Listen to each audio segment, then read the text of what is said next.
할렐루야.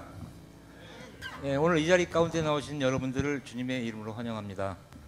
오늘 부흥회를 통해서 우리의 필요를 아시는 주님께서 우리에게 많은 은혜를 내려주실 것을 믿고 찬양하며 나가겠습니다.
예수 그리스도 안에서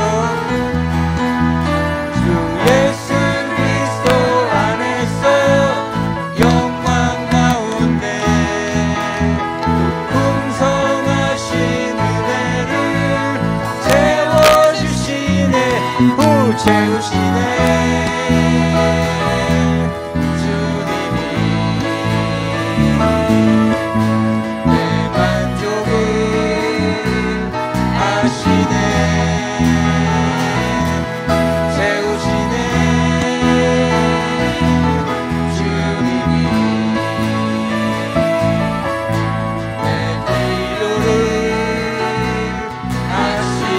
예수 그리스도 안에서 예수 그리스도 안에서 영광 가운데 그 풍성하신 은혜를 채워주시네.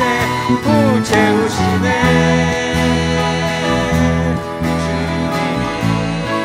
주님이 내 만족을 하시네.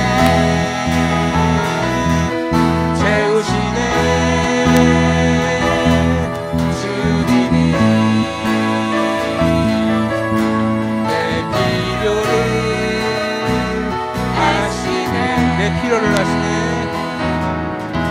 내 필요를 하시네. 내 영이 주를 찬양합니다. 내 영이 주를 찬양합니다.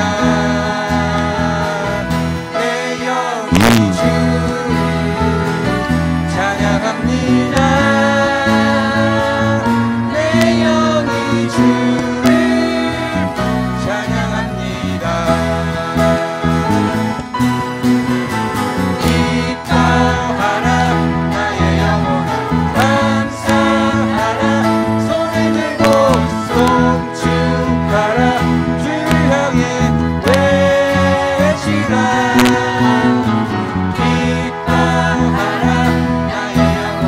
영혼아.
오신실하신 주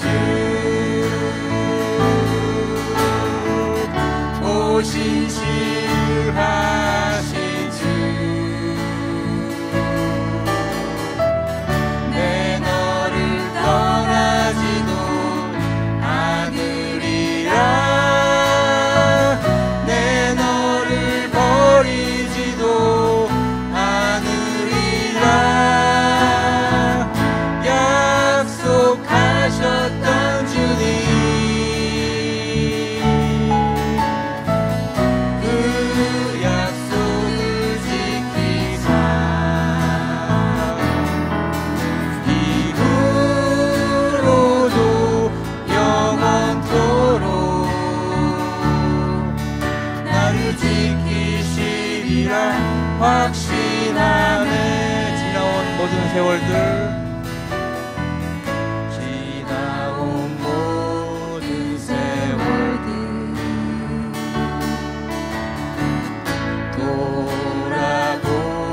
돌아보아도 그 어느 것 하나 주의 손길 안 비친 것 전혀 없네 오신실하신 주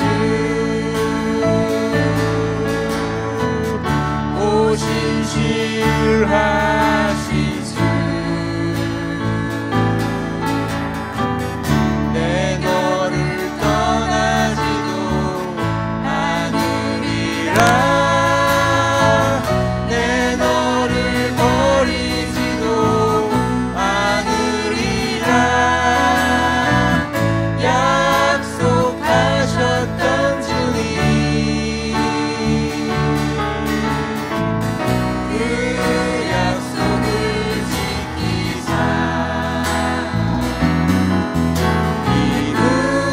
이후로도 영원토록 나를 지키시리라 확신하 오신실하신 주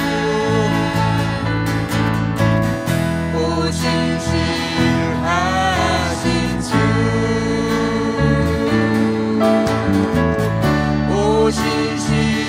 오신실하신 주 내 너를 떠나지도 않으리라 내 너를 버리지도 않으리라 약속하셨던 주님 그 약속을 지키사 이후로도 영원토록 나를 지키시리라 확신하 이후로도 영원토록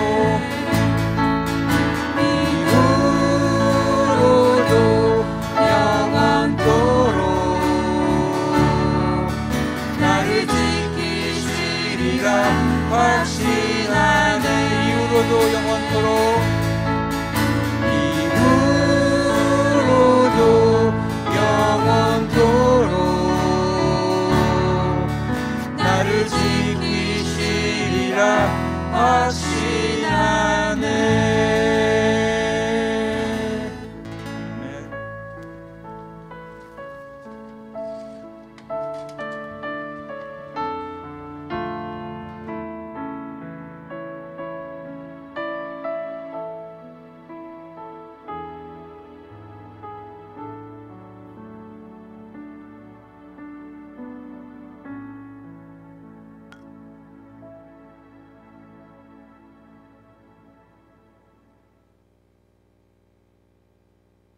길의 영원한 생명의 첫 열매가 되신 예수님, 존귀하신 예수님의 이름을 찬양드립니다.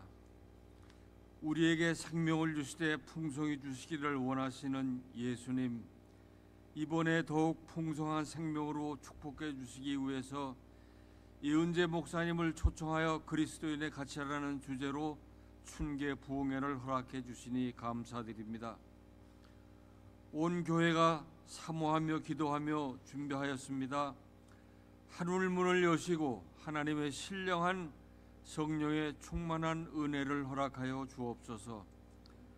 우리 하나님의 말씀을 들을 때에 우리들의 눈에서 비늘이 벗겨지게 하시고 눈이 밝아져 하나님의 불말과 불명호를 보는 신령한 하나님의 역사를 우리 델라웨어 한인 감리교회 귀한 성도님들에게 허락해 주옵소서.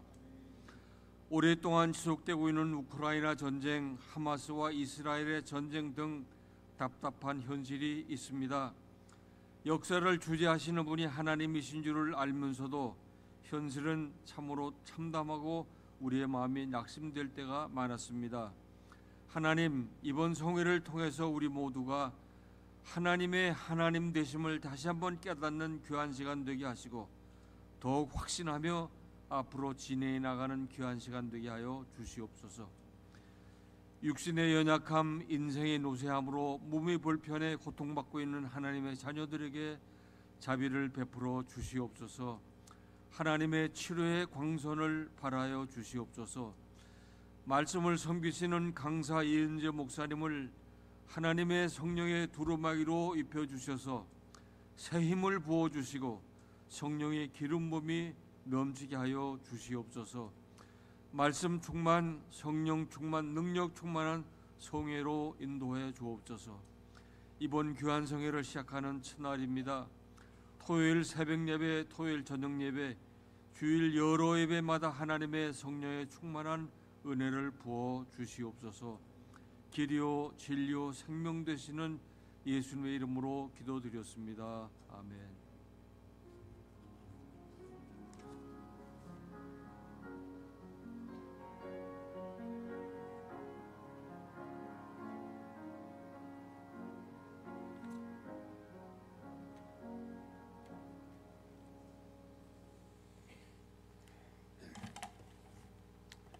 이 시간 하나님의 말씀은 창세기 50장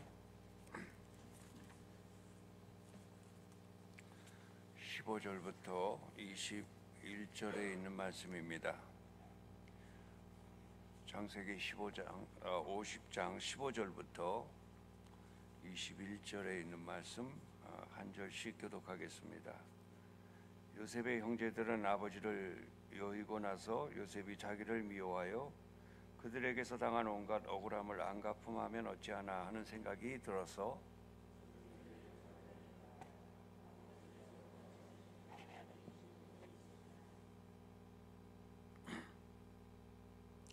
아우님에게 전하라고 하시면서 너희 형들이 너에게 몹쓸 일을 저질렀지만 이제 이 아버지는 내가 형들의 허물과 죄를 용서해 주기를 바란다 하셨습니다.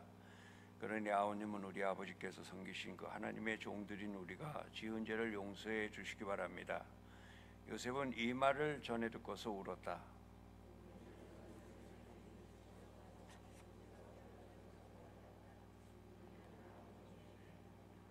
요셉이 그들에게 말하였다. 두려워하지 마십시오. 내가 하나님을 대신하기라도 하겠습니까?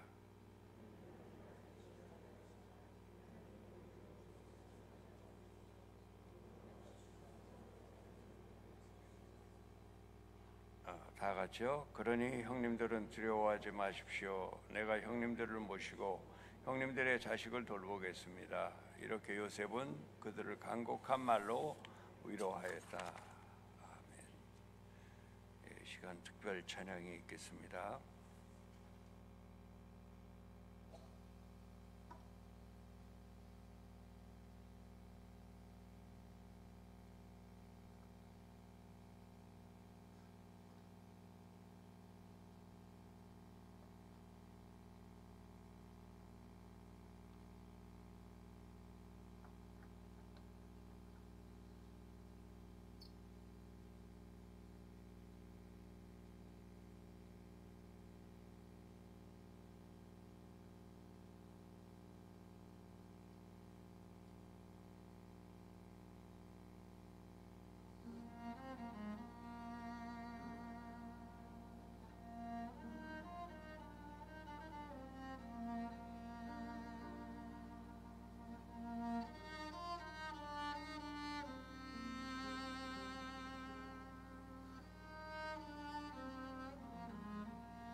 한 곡만인가요? 두 곡이 나와서 예, 우리 미션 이 음악 들으니까 과란이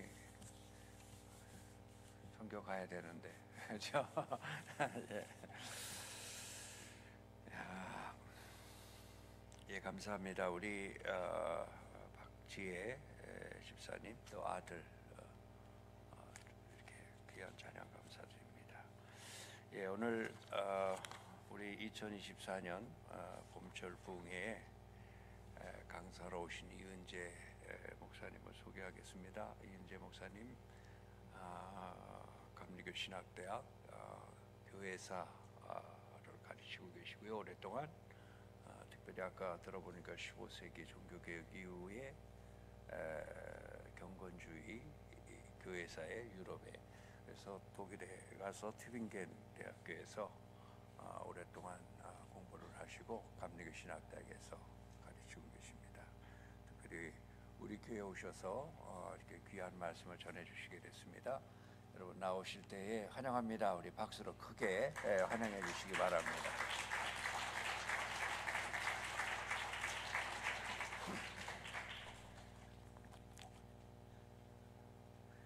저 고치셔도 소용없어요. 이미 다 볼 거 다 봤어요.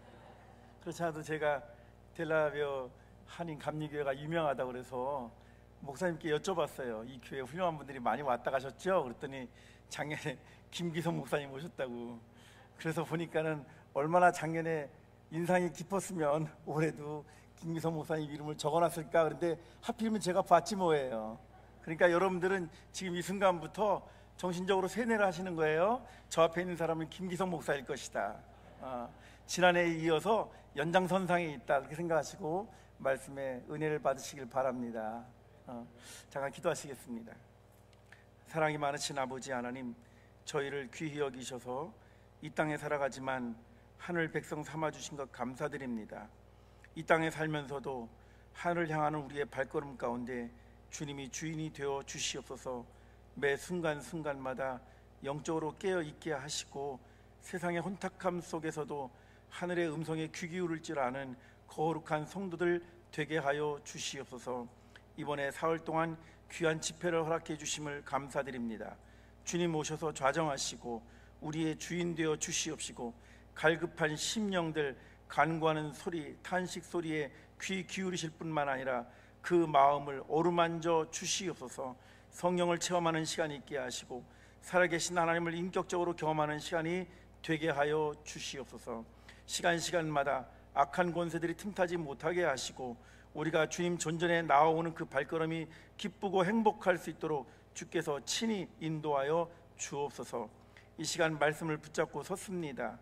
사람의 모든 것들은 가리워 주시고 오직 주의 말씀만이 우리 가운데 중심이 되어지게 하여 주옵소서. 예수 그리스도의 이름으로 간절히 기도드립니다. 아멘. 제가 미국에 와서 이번에 온 이유는 공동체들을 방문하는 것입니다. 그래서 브루더 호프, 또 모라비안 공동체, 그리고 오늘은 퀘이커 공동체를 가보려고 했었는데 이름만 퀘이커 타운이고 가볼 만한 데가 없어서 사모님과 함께 같이 아미시 마을을 다녀왔습니다. 제가 이런 것에 대해서 관심을 갖게 된 이유는 딱 한 가지입니다. 한국 교회의 미래가 불확실하기 때문에 그렇습니다. 우리는 짧은 기간 동안에 놀라울 정도의 부흥을 일으켰습니다. 어느 정도로 놀랍냐면 단기간 동안에 그렇게 교회가 성장을 하고 세계의 선교사들을 파송한 유례가 없습니다. 그래서 이제는 세계의 석학들조차 한국 교회의 역사를 기꺼이 기록해내고 있는 때입니다.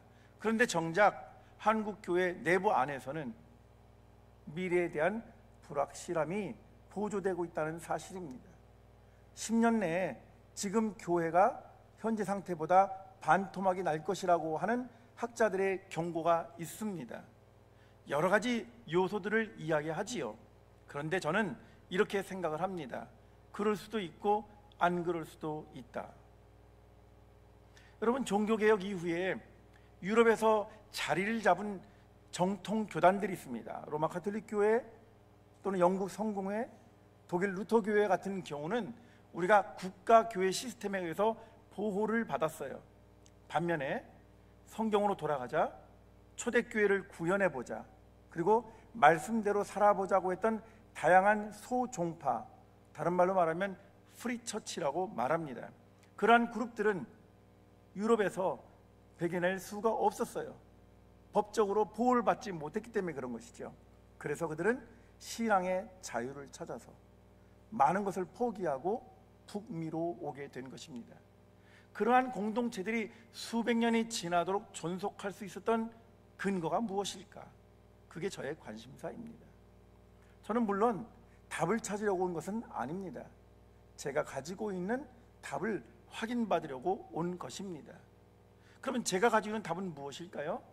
그들은 공동체의 숫자나 크기나 인원수나 그들의 영향력의 크기에 달려있지 않고 자기들이 가지고 있는 정신, 본질, 가치와 같은 것들을 소중하게 여기고 그것을 힘써 지키려고 하고 있다고 저는 생각하기 때문에 그렇습니다. 그러한 공동체들은 오랫동안 존속할 수 있습니다. 겉보기로 판단해서는 안 된다고 하는 것이죠. 와서 며칠이 지났을 때 제가 친구 목사님에게 나 허드슨 강가에 있는 웨스트 포인트 좀 구경시켜줘. 거기 가보고 싶었거든요. 그래서 갔는데 정문에서 이런 지하에 거부를 당했습니다. 내가 이 교정을 잠깐 들어가도 되겠습니까? 라고 말했더니 입구에 서 있는 그날 경비병이 단호하게 NO! 한마디를 하더라고요. 그냥 돌아오는 게 너무 속상해서 그 앞에서 친구 보고 차 세워놓고 사진 한 장만 배경으로 찍어줄래? 그리고 사진을 찰칵 찍었는데 그 경비병이 쫓아나오더니 스톱! 그러더니 얼른 사진을 지우라고 그러더라고요. 안 그러면 매를 맞을 것 같아서 얼른 지웠습니다. 아마 제가 생각하기에는 이런 곳을 사진을 찍거나 뭐 이렇게 됐을 때 혹시 만에 하나라도 정보가 새어나가거나 또는 테러의 위협을 받을 빌미를 제공해 줄 수 있을 거라고 생각하기 때문에 그렇습니다. 뭐 군사시설이기도 하지만 그 웨스트 포인트는 여러분들이 잘 알고 계신 것처럼 1802년 토마스 제퍼슨 때에 세워진 학교이잖아요. 전형적인 백인 남성 중심의 사회가 바로 웨스트 포인트라는 걸 잘 알고 계실 것입니다. 1976년쯤 되어서 제가 알고 있기로는 여성 생도도 받아들이기 시작을 했고 그 다음에 지금에 와서는 유색 인종들도 그곳에 신청서를 내서 입학을 할 수가 있다고 그러는데 정확히 몇 퍼센트 정도가 그 학교를 다니고 있는지는 잘 모르겠습니다. 백인 남성 중심의 사회였었던 그러한 이 웨스트 포인트에 흑인들이 들어가서 입학을 하고 졸업을 한다는 것은 쉽지 않았던 때가 있었습니다. 1876년 사우스캐롤라이나의 캠든이라고 하는 곳에서 한 소장농의 노예로 태어났던 J.C. 휘테커라고 하는 젊은이가, 그는 어려서부터 가난했지만 그냥 행복한 가정에서 성경 말씀 보면서 주일이면 예배 열심히 다녔던 신체가 건장한 그런 젊은이였습니다. 그가 웨스트 포인트에 입학 서류를 내고 1876년에 합격을 한 거예요. 그러니까 그 유색 인종들에 대한 편견이 심했을 때 흑인 학생이 들어오니까 달가워할 리가 있었겠습니까? 이 휘테커는 생각하기를 내가 여기 입학한 것이 문제가 아니라 여기서 명예롭게 졸업을 해야 된다. 그래야 다른 흑인들에게도 그런 소망을 줄 수 있다고 생각했던 것 같습니다. 그래서 수업에도 열심히, 훈련에도 열심히, 그리고 많은 편견과 차별에도 불구하고 잘 인내하면서 한 학년 한 학년을 진급했습니다. 그런데 1880년 그가 4학년이 되었을 때 결국 사건이 터지고 말았습니다. 전처는 다 기숙사 생활했을 거 아니겠어요? 잠을 자고 있는데 3명의 백인 동료들이 잠을 자고 있었던 그를 이불로 뒤집어 씌우고 못 보게 그의 손발을 묶은 상태에서 그냥 난타를 한 것이었습니다. 우리말에 아닌 밤중에 홍두깨라고요. 이런 봉변을 당하고 난 다음에 그는 그 다음날 아침에 수업에 참여할 수가 없었습니다. 일종의 항의였던 것이지요. 그런데 당시의 웨스트 포인트에서는 수업 거부는 항명과 같은 거예요. 그래서 정말 이상한 방향으로 분위기가 돌아갔고 결국 군사재판위원회에 그가 끌려가게 됩니다. 어떤 결과를 가져왔을까요? 졸업을 얼마 앞둔 그는 수업을 제대로 감당할 수 없었다, 그래서 자작극을 한 것이다 라고 하는 판결을 내려가지고 불명예 제대를 시켜버리고 말았습니다. 아무리 항의를 하고 그 문제를 도움을 요청을 받기를 원했지만 어느 누구도 소수이자 약자였던 휘테커를 지지하는 사람 없었기 때문에 그는 웨스트 포인트를 졸업하지 못한 거예요. 나중에 기록에 의하면 그는 자기 고향으로 돌아가서 학교 선생으로 생을 마감한 것으로 되어 있습니다. 잊혀졌던 이야기가 다시 역사 속의 전면에 등장할 수 있었던 것은 마르잘릭이라고 하는 한 역사가 때문에 그렇습니다.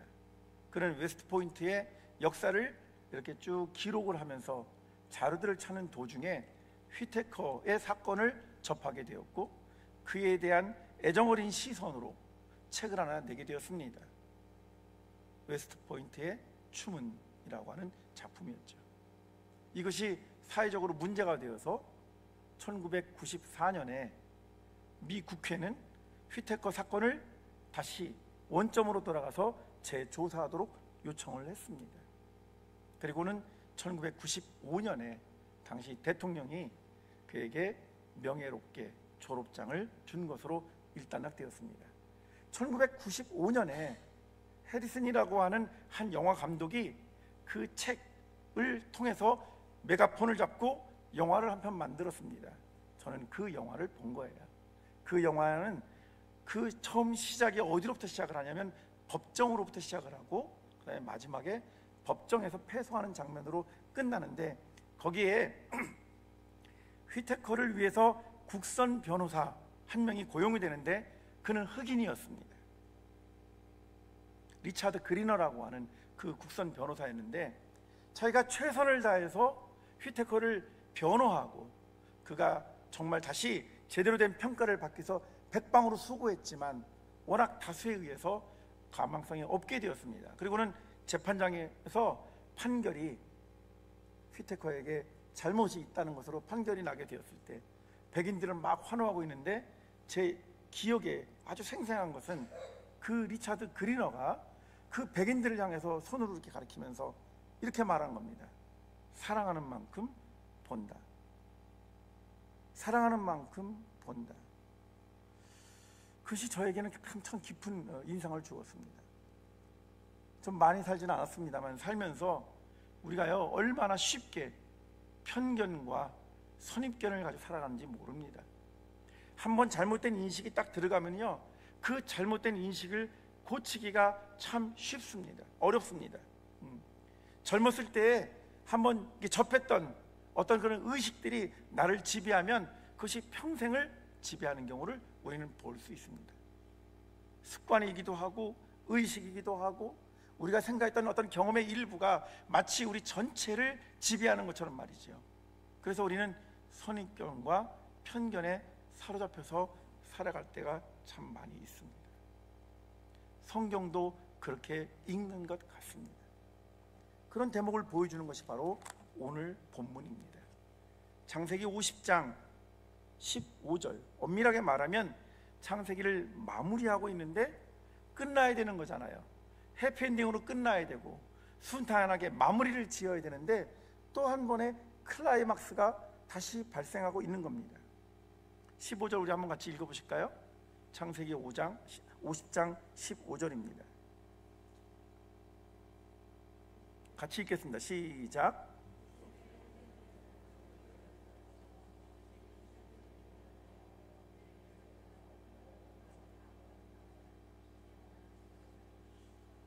네, 거기까지요. 제가 같이 읽으려고 그랬는데 성경 번역본이 달라서 제가 안 읽었습니다. 여기 보면 요셉의 형제들이 그들의 아버지가 죽었음을 보고 말하되 요셉이 혹시 우리를 미워하여 우리가 그에게 행한 모든 악을 다 갚지나 아니할까 하고. 다시 말하면 여러분 어떤 긴장이 새롭게 여기서 발생하고 있는지를 아시겠지요? 그것은 뭐냐면 요셉과 형제들 사이에 이미 모든 앙금이 해결된 줄 알았어요. 그러는데 아버지가 죽게 되자 형제들 안에는 어떤 생각이 들게 됐냐면, 그동안에는 아버지가 자기 자신들과 요셉 사이에 하나의 그 방어벽이 되어주는 거죠. 그렇게 해서 자기들을 보호해 주었었는데, 아버지가 돌아가셨으니까 요셉이 우리에게 해코지를 하지 않을까 하는 그런 불안감이 엄습해 온 것입니다. 제가 바로 이 봄 때문에 창세기 50장을 다시 한번 읽어보게 되었습니다. 여러분들 어떻게 생각하세요? 여러분들에게 요셉이란 이미지는 어떤 사람입니까? 만일 여러분들이 여러분의 자녀들에게 내가 아들을 낳으면 그 아들의 이름을 요셉이라고 지어야지 라고 생각하신 분이 계시다면, 적어도 요셉에 대한 굉장히 선한 이미지, 긍정적 이미지를 갖고 계시지 않았겠습니까? 그런데 오늘 본문을 자세히 읽어보시면 정말 요셉이 그런 인물이었는가 하는 부분에 대해서 우리로 하여금 의아하게 만드는 것입니다. 왜 형제들은 모든 문제가 다 해결된 줄 알았는데 아버지가 죽으니까 요셉에 대한 두려움에 사로잡히게 되었을까라고 하는 거예요. 그리고 성경을 진지하게 다시 읽어보았더니 저는 성경의 메시지는 포인트가 다른 데 있다고 하는 것입니다. 우리는 종종 성공한 사람들을 우리 인생의 모델, 모범으로 삼으려는 경향이 있습니다. 우리는 성경의 인물들 속에서도 어떤 사람에게 대해서는 호가 있지만 어떤 사람에 대해서는 불호가 있잖아요. 예를 들면 어떤 사람들을 보면서 우리는 에이, 저런 사람은 반면교사로 삼아야지, 저렇게 살지 말아야지 라는 사람이 있는가 하면, 어떤 사람은 야, 나도 저런 사람처럼 되었으면 좋겠어 라는 사람들이 있잖아요. 그렇게 그냥 정말 간단하게 따져놓고 본다면 요셉은 분명 긍정적인 이미지임에 틀림이 없습니다. 성공한 사람, 꿈이 있는 사람, 이스라엘 백성들로 하여금 새로운 어떤 기회를 제공해 주었던 인물처럼 생각이 됩니다. 창세기를 읽다가 보면 요셉에게 할당된 페이지는 상당히 깁니다. 그런데 여러분, 의아스럽지 않나요? 우리는 내일 아침에 다루도록 하겠습니다만, 창세기를 보면 하나님께서 뭐라고 말씀하시냐, 나는 아브라함과 이삭과 야곱의 하나님이라고 말했지 나는 요셉의 하나님이라는 표현이 들어가 있지 않잖아요. 아니, 분량으로 따져놓고 보아도, 아니 우리가 인간적으로 생각해놓고 보더라도 요셉이 상당히 중요한 역할을 감당을 하고 있고 우리들에게도 정말 본받을 만한 사람이라고 생각을 하고 있는데, 왜 하나님은 아브라함과 이삭과 야곱의 하나님에 대해서는 말씀하시면서 요셉에 대해서는 말하지 않을까? 이 궁금증도 오늘 이 밤에 해결하고 가셨으면 좋겠습니다. 저는 성경을 읽을 적에, 다시 말하면 우리가 읽고 싶은 시선, 우리가 읽고 싶은 어떤 의도를 가지고 있는 것이 아니라 하나님께서 우리에게 눈을 뜨게 만들어주는 것에 귀 기울여야 된다고 생각을 합니다. 어려서부터 목회자의 가정에서 자랐어요. 그러니까 반강제적으로 성경 많이 읽었습니다. 부모님이 집을 많이 비우고 신방을 다니셨어요. 특히 시골에서 목회를 하시면요, 온 교인들이 해 뜨는 데부터 해 질 때까지 바깥에 나가서 일하세요. 그때 만들어진 찬송인지 잘 모르겠지만, 그러면 언제 신방 갈 시간이 있겠어요? 결국은 뭐냐면 집에 다 돌아와서 씻고 닦고 밥 해 먹고 난 다음에 그 다음 시간이 신방 갈 수 있는 시간이에요. 그러면 어떡합니까? 내동 계시다가 저녁 때 되면 부모님을 손잡고 신방 가시는 거예요. 어두운 밤 늦게까지 부모님이 올 때까지 저도 어렸지만 동생들을 제가 책임져야만 했습니다. 왜 그때는 집안에 화장실이 없고 꼭 집 바깥에 화장실이 있었는지, 왜 그때는 꼭 한 놈이 형 나 화장실 그러면 딴 놈들도 나도 그런지 모르겠어요. 그리고는 등도 환하지 않은데 말이죠, 후레쉬를 하나 딱 들고 따라와 그러면 졸졸졸 따라왔어요. 왜 그때는 화장실에 달걀 귀신이 있었는지 잘 모르겠지만 아이들이, 동생들이요, 그 화장실에 빠지지 말라고 그 용변을 보고 있는 그 정면을 비춰야만 했던 그런 것이 있었습니다. 그러면 밤늦게 이렇게 돌아오시는 그런 때였어요. 그러니까 겁나고 무서우니까 동생들이 안 잔다고 그러면은 재우기 위해서 찬송가를 1장부터 끝까지 부르기도 했었습니다. 그래서 옛날에는 찬송가를 많이 외웠었거든요.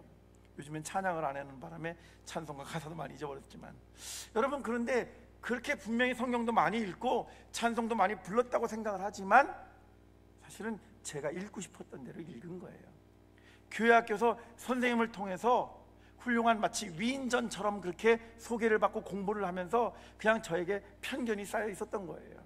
그런데 성경을 자세히 읽어보시면 여러분 그렇지 않습니다. 성경에 분명한 것은 하나님은 하나님이시다라는 것을 이야기하고 싶은 거예요. 아멘이십니까? 신앙생활 하시면서 하나님은 하나님이시다라고 하는 사실에 대해서 너무 단순하고 평이한 진리지만 여러분 정말 그렇게 하세요? 하나님은 하나님이시다라고 하는 말, 하나님은 하나님이셔야만 한다는 것, 그것을 우리는 다른 말로 말하면 Let God be God, 하나님이 하나님 되시도록 하는 거예요. 여러분 우리가 예배를 드린다고 하잖아요. 그러면 사람들이 이렇게 말합니다. 도대체 누가 누구에게 예배를 드리는 거야? 주어가 누구고 주체가 뭐지? 라고 말하면 많은 사람들은 우리가 예배를 드린다고 생각을 해요. 영어의 예배가 뭐냐면 서비스잖아요. 근데 주어가 안 나와 있어요. 독일어에는 예배가 뭐냐? 고테스딘스트예요. 딘스트가 서비스예요. 근데 그 앞에 하나님의 봉사, 하나님의 섬김이라고 되어 있어요. 그러니까 예배는 우리가 하나님께 드리는 것도 아니고 우리가 예배를 보러 가는 것도 아니고요, 실은 하나님께서 우리를 초청해 주시는 것이고 하나님께서 우리를 부르시는 것이고 하나님께서 우리를 위해서 섬기시는 거예요. 정말 아멘이십니까? 아멘 좀 해보세요. 그 순간에 벌써 지금 다시 김기성 목사님에서 이은재로 왔어요? 여러분 우리가 종종 신앙생활 하면서 내가 한다고 생각하는 것, 내가 믿는 거지, 내 의지로 하는 거지, 내 결단으로 하는 거지 라고 우리가 생각할 때가 참 많이 있습니다. 하지만 그렇지 않아요. 성경은 우리들로 하여금 이러한 시선으로부터 다시 하나님이 되신다고 하는 것, 하나님이 하나님이시라고 하는 사실에 대해서 우리로 하여금 눈을 뜨기를 원하는 것입니다. 오늘 본문이 바로 그것을 가르쳐주고 있다고 생각을 해요. 그래서 여러분 오해하지 마십시오. 저는 오늘 마치 억하심정을 가지고 요셉을 비난하려고 하는 것은 아닙니다. 그런데 분명한 사실이 하나 있잖아요. 아버지가 돌아가시고 났더니 형제들 마음 가운데 불안이 올라왔다고 하는 거예요. 그것은 분명히 어딘지 모르지만 형제들이 요셉에 대해서 신뢰하지 못했다는 것입니다. 요셉에 대한 어떤 나쁜 경험이 있었기 때문에 그랬을 거 아니겠어요? 그러니까 요셉을 나쁘게 보려고 하는 것이 아니라 형제들에게 그러한 편견과 선입견을 가져다 주었다는 것을 우리가 생각을 해보고 오늘 본문을 재해석해 보자는 것입니다. 여러분 우리는 성경이 말이죠, 어떤 한 죄인이 구원을 받는, 어떤 한 사람이 이 땅에 살아가면서 저 하늘에 이르는 아주 거대한 드라마처럼 보이지만 성경은 그것을 마치 스펙타클하고 말이지요, 아주 정말 아주 멋지게 아주 대서사시처럼 그렇게 그려내지 않는 경우가 많아요. 오늘 본문이 그런 거죠.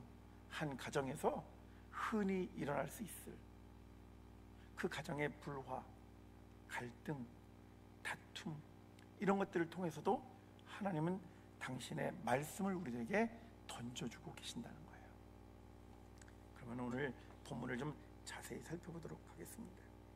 저는 요셉의 이야기를 읽다가 보면 요셉 한 사람만 놓고 보면 아까 말씀드렸던 것처럼 개인의 어떠한 정말 이런 그 고생을 넘어서서 역경을 이기고 어떤 성공과 성취를 이룬 것으로 생각해 볼 수 있지만 그의 가정사로 놓고 본다면, 오늘의 이야기를 놓고 본다면 그 가정 안에도 갈등, 미움, 사랑, 증오, 애증 등등 여러 가지 것들이 담겨져 있다는 것을 볼 수 있습니다.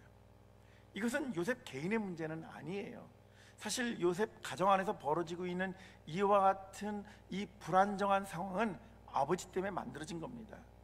우리 성도님들이 잘 알고 계신 것처럼 아버지는 어머니의 도움을 받아서 아버지와 형을 속이고 마땅히 장자에게 돌아갈 축복권을 갈취했습니다. 그리고 형의 보복이 두려워서 어떻게 했지요? 외삼촌 라반의 집으로 갔습니다. 거기서 사랑하는 여인을 자기로 취하기 위해서 외삼촌 라반의 집 밑에서 열심히 일을 했어요. 여러분들이 잘 아시는 두 여인이 그 여인입니다. 그래서 외삼촌 라반의 두 딸을 자기 아내로 삼았어요. 뿐만 아니라 이 두 딸들 간의 선의의 경쟁이라고 말했는지 잘 모르겠지만 그 딸들의 몸종까지도 취해가면서 자녀들을 많이 낳은 사람이 야곱입니다. 그러니까 엄밀하게 말하면 오늘 요셉의 이와 같은 이야기는 아버지로부터 시작된다고 우리는 말할 수 있겠습니다. 그는 공식적으로 4명의 아내를 두었음에도 불구하고 자기가 사랑하는 여성 라헬을 통해서 얻은 아들, 즉 요셉이 태어났을 때 그 전에 레아가 낳아준 다른 모든 아들들을 무시했어요.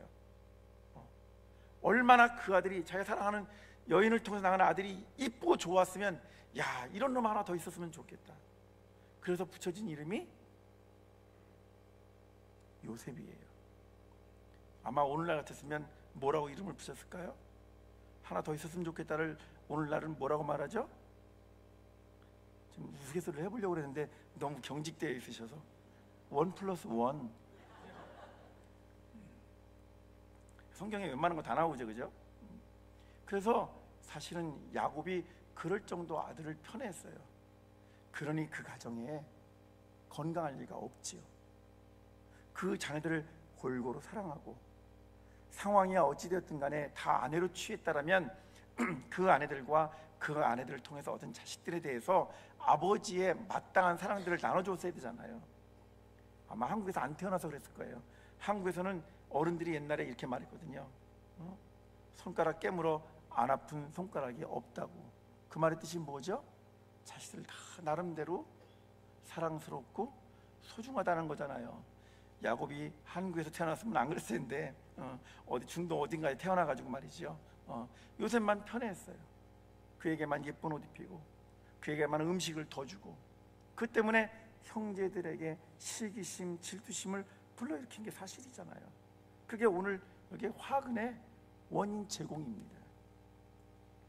형제들이 요셉을 향해서 시기하고 질투한 것은 엄밀하게 말하면 그 형제들이 못돼서라기보다는 아버지가 보여줬던 차별과 편견이 형제들로 하여금 분노를 일으키게 한 것이고, 요셉만 사라진다면 자기들은 그런 대우를 받지 않을 거라는 라고 생각했었겠죠. 그래서 동생을 팔아치웠던 거예요.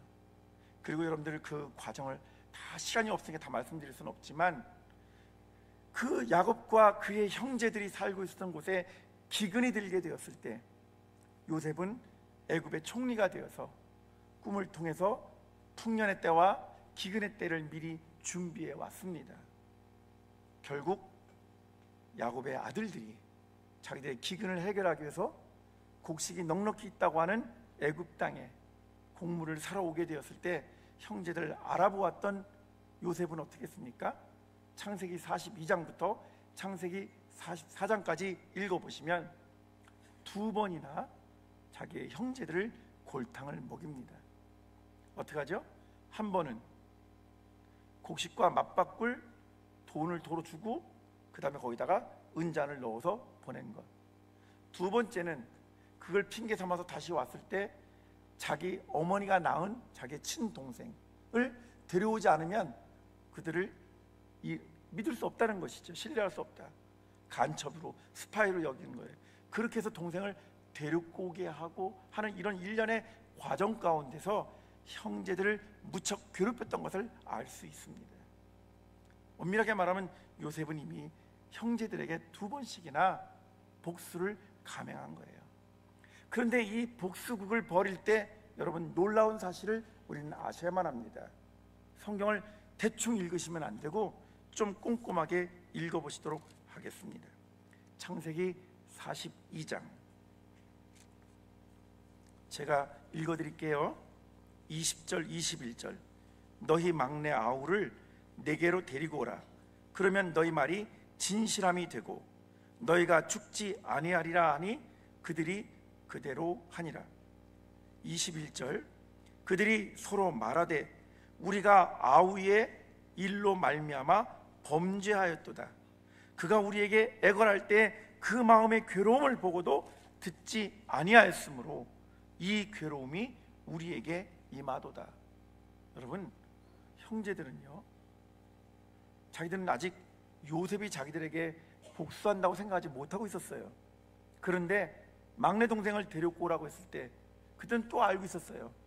요셉을 잃어버렸던 아버지가 요셉보다 더 막내를 사랑하고 있다는 사실을. 그렇기 때문에 형제들에게는 그것이 불안감으로 다가온 것이죠.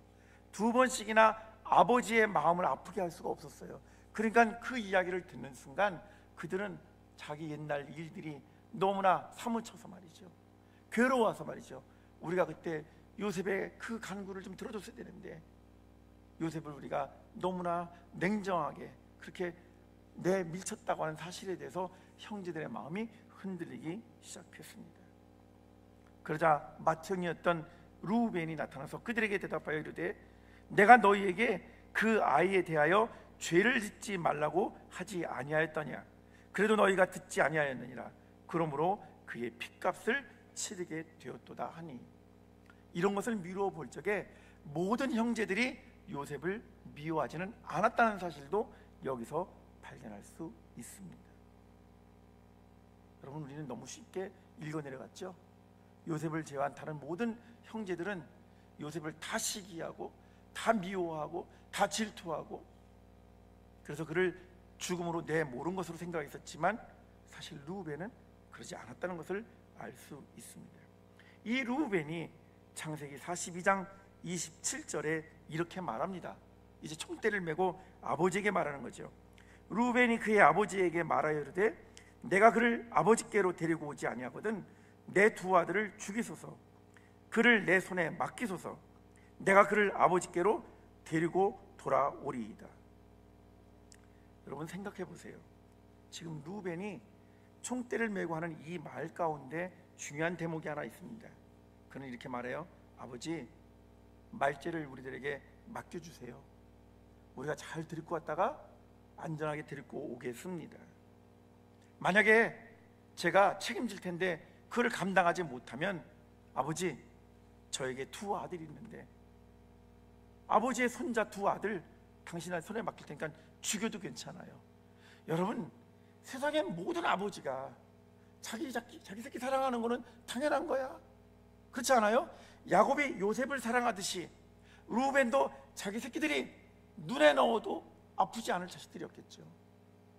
그 무엇과도 바꿀 수 없는 소중한 자식들이었을 텐데 아버지에게 두 번 상처 주는 것이 너무 많이 괴로우니까 총대를 메고 말하기를 아버지, 말죄를 허락해 주세요. 우리 온 가족이 다 살기 위해서는 말죄를 데리고 가지 않으면 안 됩니다. 그런데 제가 최선을 다해서 안전하게 데리고 오긴 하겠지만 만일 무슨 일이 생기면 아버지, 제가 아버지한테 제 두 아들을 맡깁니다. 그럼 누가 먼저 헌신한 거예요? 누가 먼저 희생한 거예요? 루벤이 헌신하고 희생을 한 거예요. 형제들은 벌써 마음을 고쳐먹고요, 회개하는 중이었다고요. 창세기 43장 8절과 9절을 읽어드리겠습니다. 이번에는 아들 유다가 이렇게 말합니다. 유다가 그의 아버지 이스라엘에게 이르되 저 아이를 나와 함께 보내시면 우리가 곧 가리니 그러면 우리와 아버지와 우리 어린아이들이 다 살고 죽지 아니하리이다. 지금 형제들이 하는 이야기는 다 살자고 하는 일이지 누구 하나를 죽여서 누구 하나를 희생시켜서 자기들만 살겠다고 하는 이야기가 아니라는 사실에 귀 기울이셔야만 합니다. 유다가 말하기를 아버지, 말죄를 데리고 갈 수만 있다라면 이것으로 말미암아 아버지와 우리 어린아이들이 다 살 수 있습니다 라고 하는 말이에요. 여러분, 살리는 종교, 생명의 종교가 기독교잖아요. 그러면서 이렇게 말합니다. 9절에 내가 그를 위하여 담보가 되오리니 아버지께서 내 손에서 그를 찾으소서. 그 말은 무슨 말입니까? 나를 죽여도 좋다는 거예요. 그러니까는 나와 말죄를 바꾸시라는 겁니다. 내가 대신 희생할 테니까 그를 보내십시오라는 것이죠. 여러분, 이렇게까지 할 수 있었던 거예요. 그러자 루벤과 유다가 그렇게 간곡하게 아버지에게 얘기하니까 아버지의 마음도 빗장이 열리기 시작했어요. 아버지의 마음도 드디어 녹아내리기 시작했어요. 그래서 43장 11절에 이렇게 말합니다. 그들의 아버지 이스라엘이 야곱을 말하는 겁니다. 그들에게 이르되 그러할진대 이렇게 하라. 너희는 이 땅의 아름다운 소산을 그릇에 담아 가지고 내려가서 라고 쭉 얘기한 다음에 14절입니다. 전능하신 하나님께서 그 사람 앞에서, 그 사람은 애굽의 총리예요. 아직 그 사람이 자기 아들 요셉인 줄 모르는 상태죠. 전능하신 하나님께서 그 사람 앞에서 너희에게 은혜를 베푸사 그 사람으로 너희 다른 형제와 베냐민을 돌려보내게 하시기를 원하노라. 내 마음은 너희들이 무사히 다 갔다 돌아오기를 바라는 거야. 하지만 그 다음 얘기가 중요한 것이죠. 내가 자식을 잃게 되면 이르리로다. 그 말은 무슨 말이죠? 가족을 살리기 위해서 드디어 아버지도 고집을 포기했다는 내용입니다. 저는 이 대목을 다시 한번 읽어보게 되는 거예요. 창세기 50장에 가서 그냥 엔데 굿, 죄송합니다, 제 독일말 써서 하여튼 the end, 끝이 잘 좋게 끝났어야 되는데, 그런데 왜 갑자기 아버지가 돌아가시자마자 그들 사이에 생각지도 않았던 긴장감이 일어나기 시작하고 그들 안에 쌓였던 앙금이 다 햇센 줄 알았더니 다시 그것이 불일듯 일어나는가? 거기에는 해결하지 못한 문제가 남아있었다는 것을 의미하는 것이잖아요. 그것을 가지고 왜 이런 일이 있었을까를 역으로 추적하면서 성경을 읽다가 보니까 내가 그동안 성경에 대해서 편견을 가지고 있었구나. 나는 아브라함의 하나님, 이삭의 하나님, 야곱의 하나님, 그 다음에 요셉이 주인공이지 이렇게 생각을 했었기 때문에 다른 사람들은 대충 읽어나가는 것이고 이 주인공들을 중심으로 성경을 읽었었어요. 그런데 성경에서 주인공은 결코 사람이 아닙니다. 성경에서 주인공은 하나님이십니다. 당신의 자녀들을 향해서 시선을 놓치지 아니하시는 그분, 당신의 자녀들을 향해서 귀 기울이시는 그분, 당신의 자녀들을 향해서 참으로 오랫동안 기다리시고 인내하시고 그들에게 구원의 기쁜 소식을 증가하시기를 원하시는 그분, 그리고 당신의 자녀들을 위해서 당신의 아들 예수 그리스도를 죽기까지 우리에게 선물로 허락해 주셨던 그분, 그리고 우리로 하여금 깨닫기를 원하는 거예요. 정신 차리기를 원하는 거예요. 죽음이 끝이 아니라는 사실을. 얼마나 많은 사람들이 교회에 다니면서 신앙생활을 하면서도 에이 인생 뭐 있어, 죽으면 끝이야 라고 하는 그러한 생각에 사로잡혀 살아가는지 모릅니다. 그런 사람들은 이 땅에 살아가는 동안 무엇인가 하지 않으면 안 된다라고 하는 그러한 욕구로 가득 차 있는 거예요. 죽음은 끝이라고 하는 사실. 지난해 12월에 어느 학회 모임에 갔다가 의사 선생님으로 은퇴하시고 대학 교수님으로, 그리고 제주도에 가서 사시는 어떤 교수님께서 특강을 하시는데 죽음 이후, 죽음 저 너머 뭐 이런 것을 이야기하시면서 당신이 의사로서 교수로서 그 죽음을 앞둔 사람들, 그런 사람들이 임사 체험을 한다고 그래요. 죽음을 미리 체험하는 거죠. 그 죽음을 체험하고 어떤 사람은 죽었다가 다시 이렇게 죽은 상태에 있다가 다시 살아나기도 하고, 또는 미리 어떤 그런 이미 돌아가신 어떤 그런 분들을 꿈을 통해서 만나고 이런 것들을 쭉 인터뷰하는 가운데 자기는 분명한 확신이 오게 되었다는 거예요. 죽음은 결코 끝이 아니다라는 사실. 여러분, 그냥 일반인도 그런 이야기를 하는 거예요. 그러면서 임사 체험을 했던 사람들은 죽음을 더 이상 가볍게 여기지 않고 쉽게 말하지 않는다. 죽음 이후에, 죽음 저 너머에 있는 또 다른 어떠한 생명의 문으로 우리가 연결된다고 하는 사실이 지금 현재 우리의 삶을 값지게 만들어준다. 뭐 이런 내용의 강연을 하셨어요. 참 많이 도전을 제가 받았던 것으로 기억이 납니다. 여러분, 그것을 우리는 성경을 통해서 이미 알고 있는 거예요. 하나님께서 우리로 하여금 죽음이 끝이 아니라는 사실을, 여러분, 기독교는 딱 한 가지입니다. 죽음 저 너머에 영원한 생명이 우리를 기다리고 있다는 사실을 가르쳐주는 것이죠. 이 사실을 깨닫지 못하면 우리는 자꾸 성경을 읽을 적에 인간적인 시선으로 읽을 수밖에 없다는 것입니다. 여러분, 제가 여러분들에게 창세기 42장부터 44장까지를 몇 군데만 읽어드렸습니다만 금방 눈치를 채셨을 거예요. 저는 이런 생각을 해봅니다. 요셉이 먼저 회개한 것도 아니고 요셉이 먼저 눈치챈 것도 아니었다는 사실입니다. 오히려 이런 일련의 사건들을 통해서 누가 먼저 자기의 생각을 고쳤느냐, 누가 먼저 자기의 잘못을 회개했는가, 누가 먼저 자기의 마음을 고쳐먹었는가를 생각해 보니까 아이러니하게도 위대한 인물로 치부되었던 요셉이 아니라 요셉의 형제들, 심지어 정말 야곱까지도 그렇게 완고했던 아버지마저도 마음을 내려놓잖아요. 내가 아들을 잃으면 잃으리라. 여러분, 이러한 하나의 터닝 포인트가 있잖아요. 우리는 이것을 기독교적으로 말하면 회개라고 말합니다. 회개라는 말은 아마 여러분들 많이 다 들으셔서 알 텐데 그리스어로 메타노이아라는 뜻이고요. 메타노이아라고 하는 것은 여러분 회개란 말이 어려운 게 아니에요. 가다가 이것이 잘못되었다면 그것을 깨닫는다면 방향을 돌이키다라는 뜻입니다. 회개라고 하는 것은 성경을 읽다가 이것이 잘못되었구나 라고 생각한다면 스탑하는 것을 의미하는 거예요. 그런데 우리는 잘못되었음에도 불구하고 우리는 여전히 똑같은 것을 반복합니다. 그게 문제예요. 성경에서 말하는 회개는 우리가 정말 잘못되었다면 돌이키라고 분명히 말하는 거거든요. 그런데 이 돌이킴을 누가 먼저 했느냐? 요셉이 먼저 한 게 아니에요. 말씀드린 것처럼 형제들이 먼저 했어요. 아버지가 먼저 했어요. 자, 그 대목을 본 다음에 우리 오늘 본문에 이제 들어가 보시겠습니다. 창세기 50장.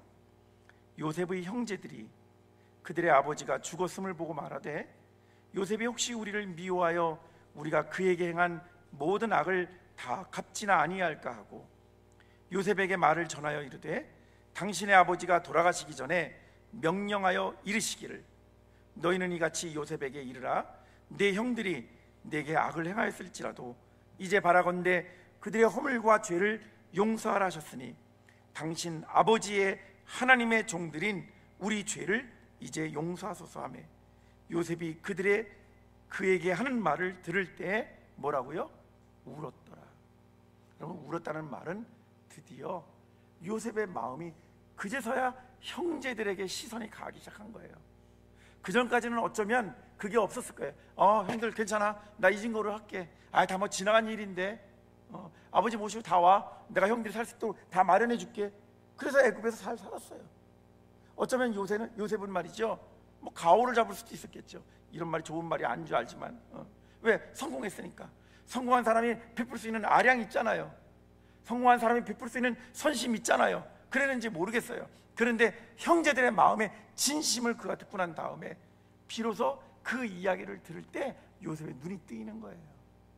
그러니까 형제들이 그에게 말했을 때 그 말을 들을 때 울었다라는 말은 다른 말로 하면 회개했다, 돌이켰다라는 말이죠. 그 다음 문장은 더 심합니다.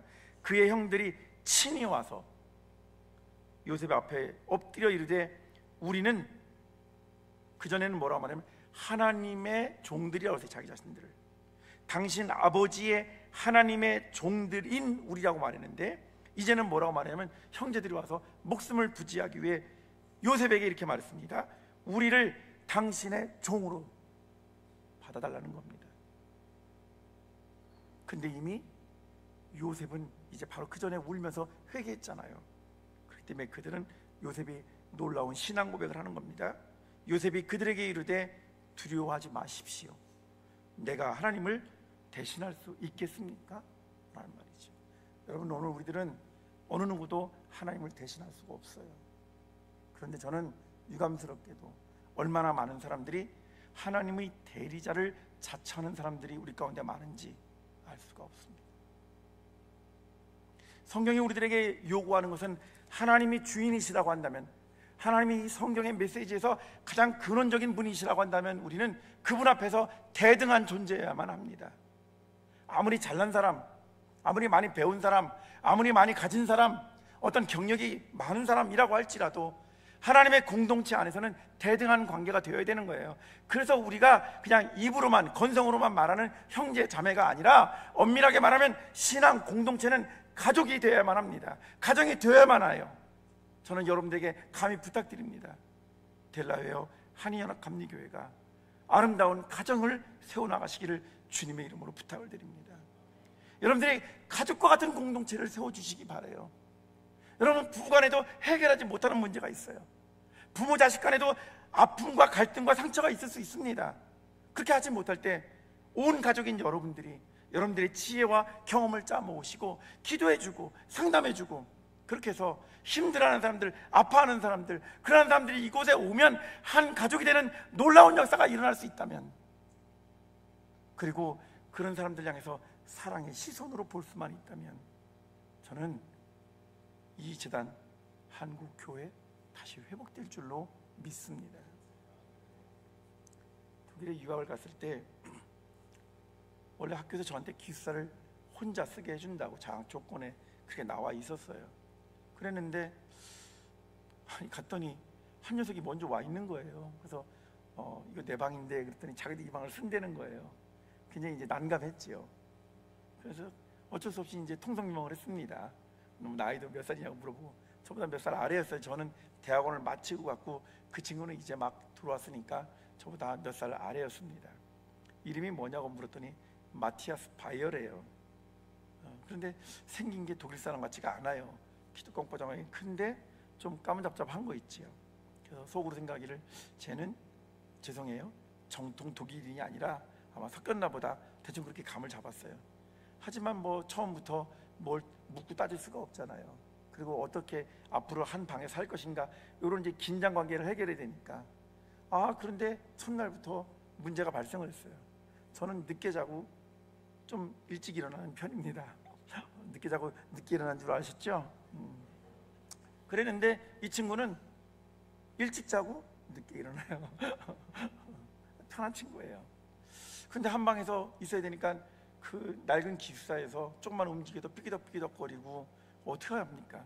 그래서 이제 책장을 이렇게 하나씩 이렇게 쓰게 해주는데, 책장 하나씩, 책장을 가운데다가 딱 가로막아 놓고 걔 침대랑 제 침대 사이에다 막아놓고, 그 다음에 여러분 그 불은 끄고 전구를 하나 사다가 이렇게 볼 수 있도록 책상에다 놓고, 그걸 또 A4 용지를 가지고 이렇게 가려가지고 말이죠, 그렇게 조용히 공부를 하는 거예요. 왜냐면 걔 잠 못 자게 하면 안 되니까. 이걸 한 2주 정도 하고 나니까 저도 스트레스가 되고, 걔대로 또 자는 것 같지만 자꾸 뒤척이는 것 같고, 그래서 안 되겠더라고요. 그래서 야 마티아스, 우리 그러지 말고 12시 자서 우리 6시에 일어나자. 그래서 제가 제안을 했어요. 그랬더니 좋대요.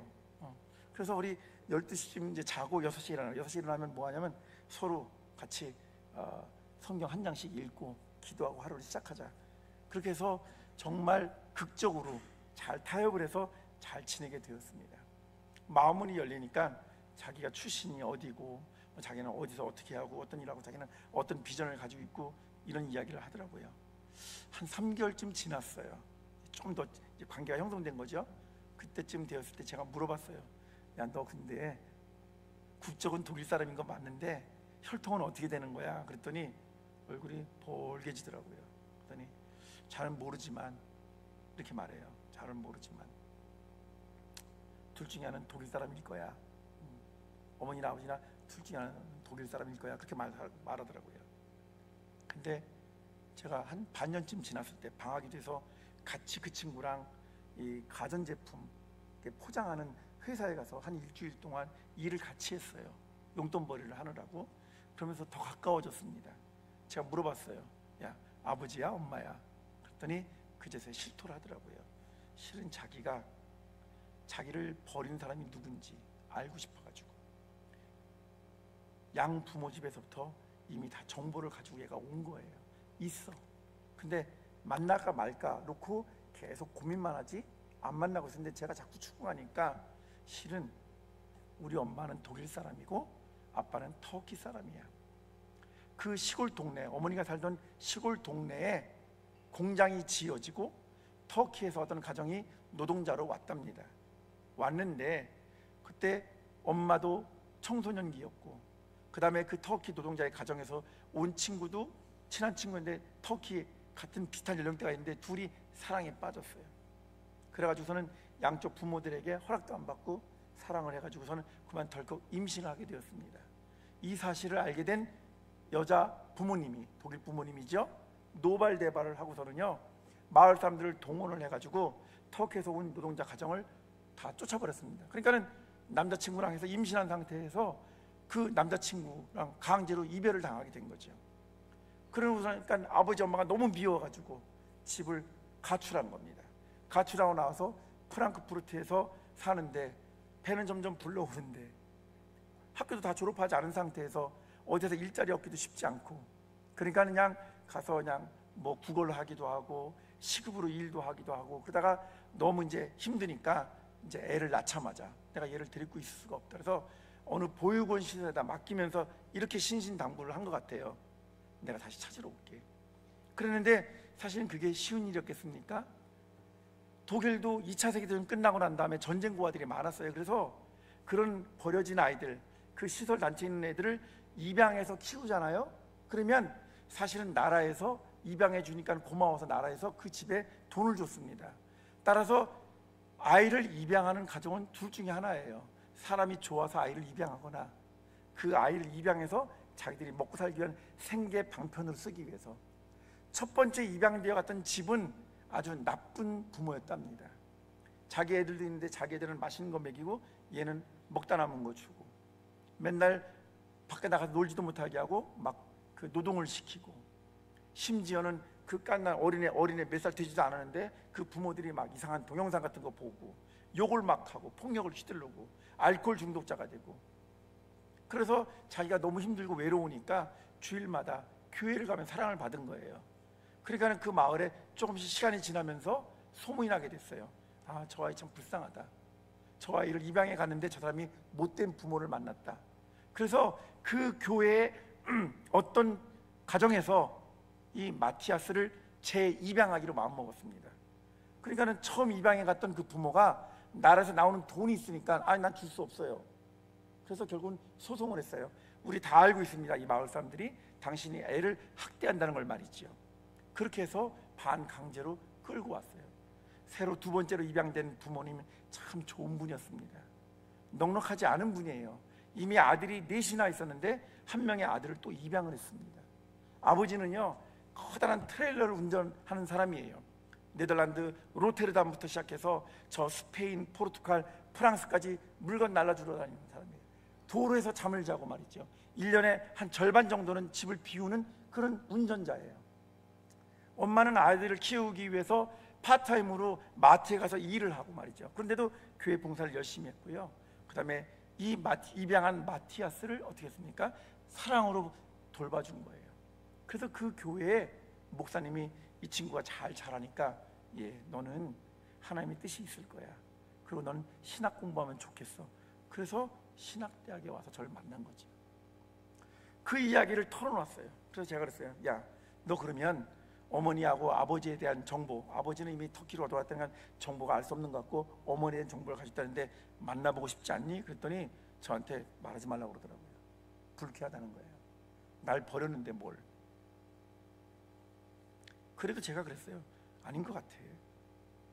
돌아가셨다면 모르지만 살아계시다면 만나는 게 좋아. 왜냐하면 저는요, 유학을 제가 1988년 88 올림픽 끝나고 가는데 그 전에 우리나라에서 어떤 일이 있었는지 아시죠? KBS에서. 네네, 맞아요. 그걸 제가 본 경험이 있어서. 그래서 살아있다면 만나봐야지. 제가 계속 추궁을 했습니다. 결국은 자기가 가지고 있는 정보를 가지고 수소문을 해서 엄마의 연락처를 알게 되었고, 그 다음에 엄마를 만나게 되었어요.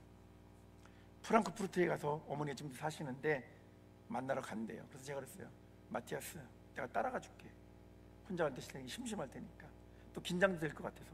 그래서 저는 같이 가서 프랑크푸르트에서 내려서는 그냥 한나절 구경을 하고요. 그 친구는 엄마랑 같이 가서 만나고 돌아왔습니다. 다시 돌아오는 기차표를 예매했기 때문에 그 기차를 타고 다시 돌아오는 거예요. 아무 말을 안 해요. 수트까지 오는 동안에. 거기서 이제 기차를 타고 다시 또 튜빙겐으로 옮겨가야 되는데 말을 안 해요, 이 녀석이. 저도 뭐 말하기 어렵죠. 근데 이제 갈아타고 그러면서 이제 다시 오면서 드디어 입을 열더라고요. 자기가 잘못 생각했었대요. 왜 나를 버렸을까? 세상에 얼마나 부모가 못됐으면 아이를 낳아서 버렸을까? 그렇게만 생각을 해서 사실 꼴도 보고 싶지 않았는데 네가 자꾸 얘기해서 한 번쯤 자기도 호기심 때문에 도대체 어떻게, 그 다음 얘기는 안 해도 되겠죠? 도대체 어떤 엄마길래 생각을 하고 그랬는데요. 만나기라는 카페에 자기가 딱 시간 맞춰서 딱 바깥에 서성거리다가 딱 들어가는데 어떤 낯선 아줌마가 막 쫓아오면서 마티아스 너지 내가 너를 얼마나 보고 싶었다고 그러면서 어떤 아줌마가 자기를 딱 껴안는데 이러지도 저러지도 못하고 마티아스 맞다고. 그랬더니 그 어머니가 막 눈물을 흘리면서 나는 실은 너를 보육원에다 맡기면서 내가 너를 금방 찾을 수 있을 줄 알았어. 하지만 삶이 녹록지 않았단다.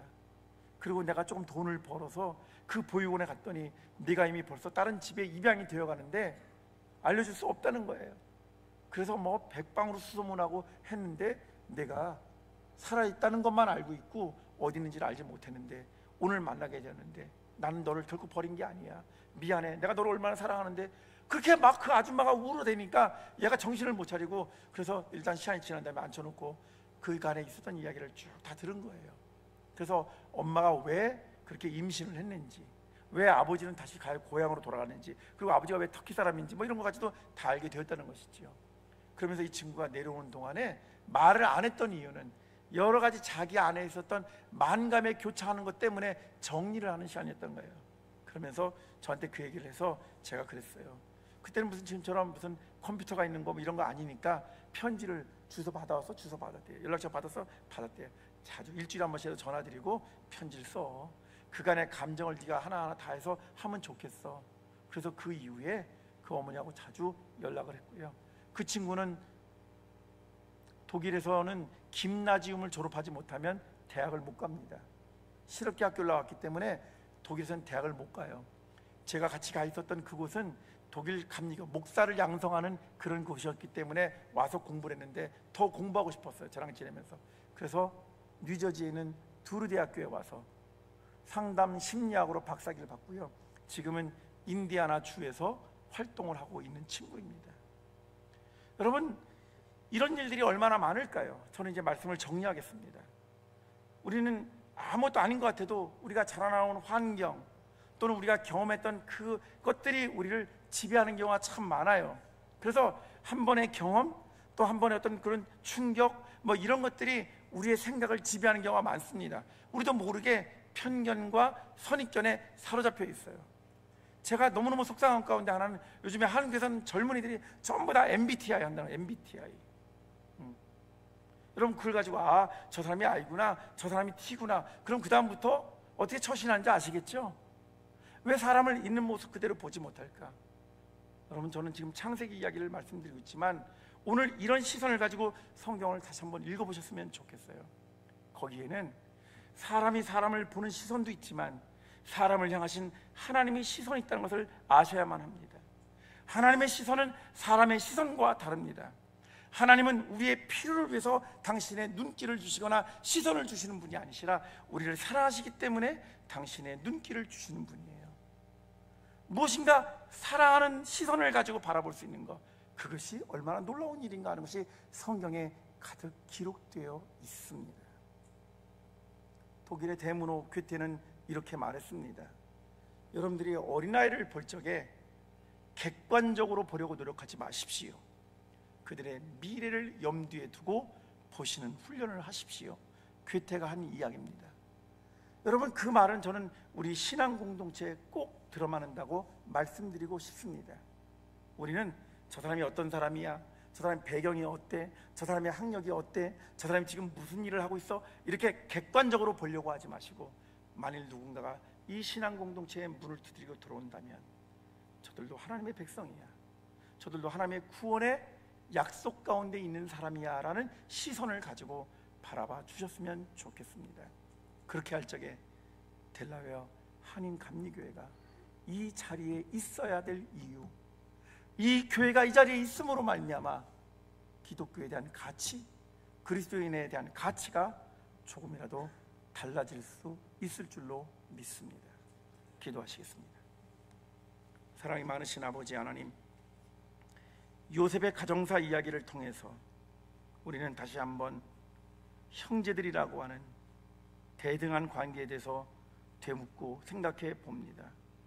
오늘 우리 사회는 옛날처럼 신분 사회도 아니고 양반 상놈이 존재하는 시대가 아님에도 불구하고 여전히 우리 안에는 차별과 차등과 계급과 유계 질서가 난무합니다. 그 속에서 부단하게 생존 경쟁을 하다 보니 신앙 공동체 안에도 은연중에 그런 편견과 선입견이 들어와 있는 것은 아닌가 생각을 해봅니다. 하지만 주님의 말씀을 통해서 우리가 다시 새로운 시각을 갖기를 원합니다. 주여, 우리의 눈을 올바로 뜨게 하여 주옵소서. 우리의 영적 감각이 되살아나게 하여 주시옵소서. 우리를 향하신 그 긍휼하신 시선을 우리가 깨닫고 우리들도 이 세계와 다른 사람들을 다시 한번 새로운 시각으로 사랑하는 마음을 가지고 바라볼 수 있는 거룩한 공동체, 행복한 공동체, 아름다운 공동체가 되게 하여 주시옵소서. 우리 주 예수 그리스도의 이름으로 간절히 기도드립니다. 아멘.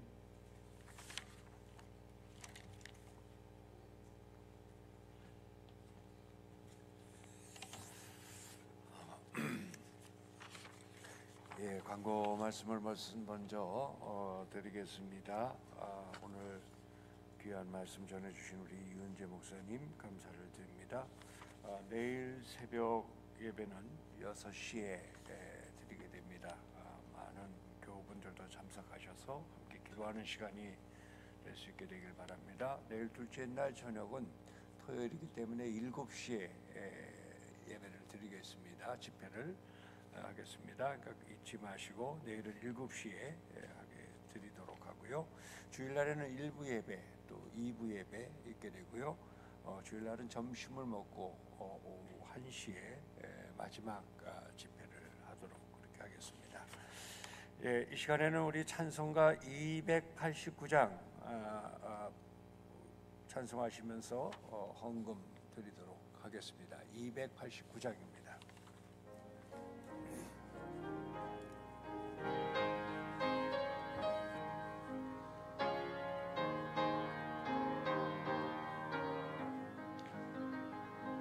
주 예수 내 맘에 들어와 계시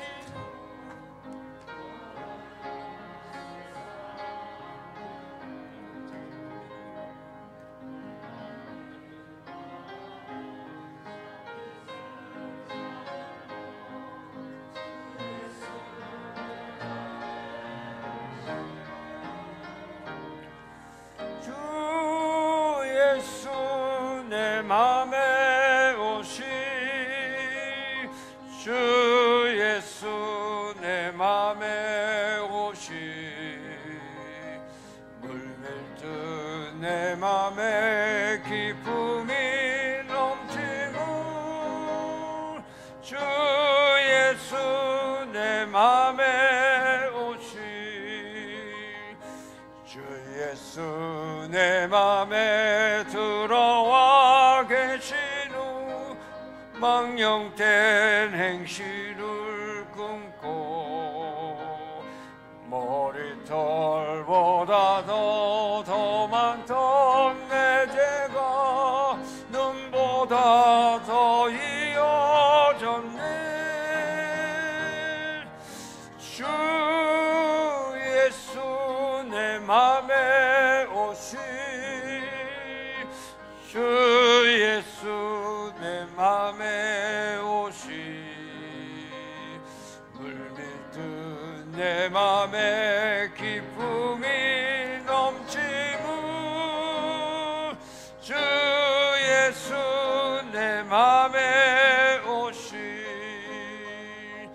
내 맘에 소망을 든든히 가지물 주 예수 내 맘에 오시 의심의 구름이 사라져버림도 주 예수 내 맘에 오시 주 예수 내 맘에 오시 주 예수 내 맘에 오시 줄밀듯 제 맘에 기쁨이 넘치는 주 예수 내 맘에 마지막 5절 하겠습니다. 전성에 올라가 살기는 주 예수 오시 전성에 올라가 주님을 뵈리니 그 기쁨 비길 데 없네. 주 예수 내 맘에 오시 주 예수 내 맘에 오시 물밀듯 내 맘에 기쁨이 넘치고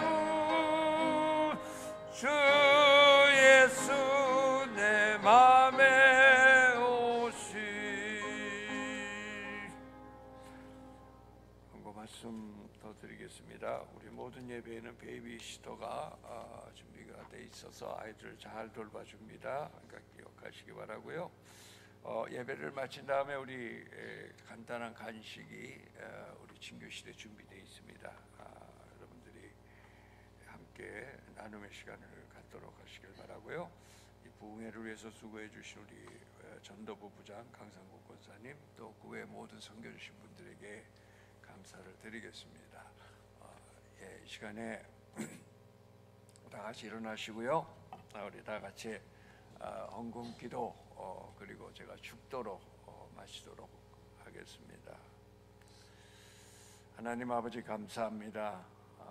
저희들 이 귀한 성회를 열어주시고 이 시간에 말씀의 영으로 또 은혜의 영으로 저희들 사로잡아 주시니 감사를 드립니다.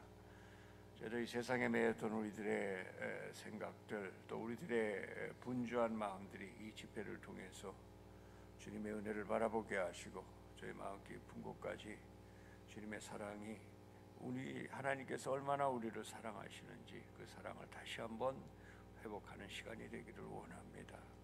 하나님 이 집회를 통해서도 우리 구원받은 자의 기쁨을 누리게 해주시옵시고 이 시간 저희들이 주님의 은혜에 감사해서 구별해서 준비한 예물을 주님 앞에 봉헌합니다. 아버지 이 예물이 비록 작은 것인지 몰라도 과부의 두 렙돈과 같이 주님 앞에 칭찬받는 예물이 되게 하시고 아벨의 제사와 같이 하나님께 연락되는 예물이 되게 하시고 은혜 받은 그 마음으로 주님 앞에 드리는 이 예물이 정말 하나님의 성령의 역사 가운데 하나님의 놀라운 사역을 감당할 수 있도록 주님 축복해 주시옵소서. 아버지 하나님 이 물질을 통해서 하나님의 말씀과 사랑이 함께 전파되어질 줄 믿습니다. 이제는 우리 주 예수 그리스도의 은혜와 하나님 아버지의 극진하신 사랑하심과 성령님의 감동하심이 예배에 참석한 모든 성도들이 지금부터 영원까지 함께 없으시기를 간절히 축원하옵나이다. 아멘.